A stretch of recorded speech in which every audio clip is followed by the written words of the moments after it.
এদিকে ঘূর্ণিঝড় রিমালের খবরে উপকূলীয় জেলা বাগেরহাটের নদী তীরবর্তী এলাকার মানুষের মাঝে আতঙ্ক দেখা দিয়েছে। সন্ধ্যার পর থেকেই গুড়ি গুড়ি বৃষ্টির সাথে দমকা হাওয়া বইছে। এই বিষয়ে বিস্তারিত জানাতে যোগ দিচ্ছেন সহকর্মী মামুন আহমেদ। মামুন, ঘূর্ণিঝড় মোকাবেলায় কি ধরনের প্রস্তুতি নেওয়া হয়েছে এবং পাশাপাশি এই মুহূর্তে কেমন পরিস্থিতি দেখছেন আমাদের জানাবেন। জ্যোতি, আপনি যেমনটি বলছিলেন, মূলত নদী তীরবর্তী উপকূলীয় জেলা বাগেরহাটের নদী তীরবর্তী এলাকায় বসবাসরত মানুষরা কিন্তু ঘূর্ণিঝড় রোমেলের ধেয়ে আসার খবরে কিন্তু তারা অনেক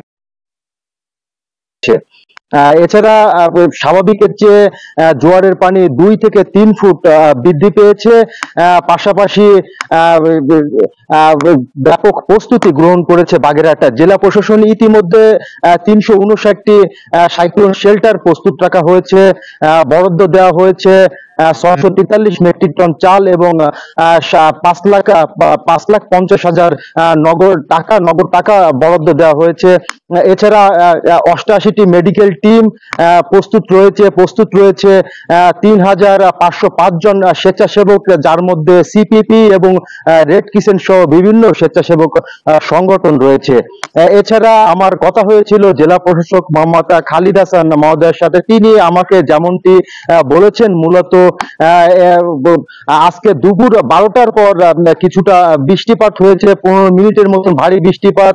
প্রচন্ড তাপদাহের মাঝে এই বৃষ্টিপাত কিন্তু বাগেরহাটবাসীকে অনেকটা স্বস্তি দিয়েছে। সন্ধ্যার পর যেমনটি আপনি বলছিলেন, গুড়ি গুড়ি বৃষ্টির সাথে দমকা হাওয়া বয়েছিল প্রায় আধা ঘন্টা, যেটি সাধারণ মানুষের মাঝে ঘূর্ণিঝড় রোমেল আসার যেই বিষয়টি, যেটি আতঙ্ক আরো বাড়িয়ে দিয়েছিল। তবে সময়ের সাথে সাথে সেই গুড়ি গুড়ি বৃষ্টি এবং দমকা হাওয়া কিন্তু এখন একেবারেই নেই।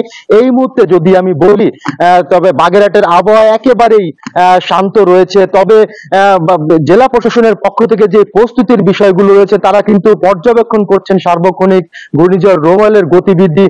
পাশাপাশি নিরাপদ আশ্রয় রয়েছে এখানকার নদীতে মাছ ধরতে যাওয়া ট্রলারগুলো, সুন্দরবনের বিভিন্ন খালে তারা আশ্রয় করে নোঙর করে তারা আশ্রয় নিয়েছে। এছাড়া জেলা প্রশাসনের পক্ষ থেকে সাইক্লোন শেল্টারে যাতে সাধারণ মানুষ আসে, তাদের সাইক্লোন শেল্টারে নেওয়ার জন্য জেলার 9টি উপজেলার নির্বাহী কর্মকর্তাদের নির্দেশনা দেওয়া হয়েছে।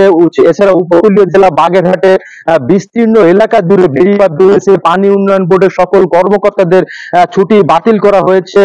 সেই সব কর্মকর্তাদের ঝুঁকিপূর্ণ বেড়িবাঁধগুলোতে কঠোর নজরদারি রাখার কথা নির্দেশনাও দিয়েছেন জেলা প্রশাসনের পক্ষ থেকে। এছাড়া বাগেরহাট জেলা ঘূর্ণিঝড় রোমেল নিয়ে সার্বিক যে প্রস্তুতির বিষয়টি আপনি বললেন, সেটি তারা সম্পূর্ণ করেছে এবং রাতভর তারা প্রস্তুতির বিষয়টি নিয়ে রেখেছেন। যদি রাতে ঘূর্ণিঝড় রোমেল আঘাত হানে, সেক্ষেত্রে তারা পর্যবেক্ষণে রাখছেন এবং নদী তীরবর্তী যেই বাসিন্দারা রয়েছেন তাদের দ্রুত করে সাইক্লোন শেল্টারে নিয়ে আসার জন্য তারা প্রস্তুত রয়েছেন। তবে আমার কথা হয়েছিল মংলা আবহাওয়া অফিসের ভারপ্রাপ্ত কর্মকর্তার সাথে। তিনি আমাকে যেমনটি বলেছেন, মূলত ঘূর্ণিঝড় রোমেল আগামীকাল সকাল কিংবা দুপুর নাগাদ উপকূল অতিক্রম করার সম্ভাবনা রয়েছে। তো বাগেরহাট থেকে ঘূর্ণিঝড় রোমেল নিয়ে এই ছিল আমার কাছে সর্বশেষ।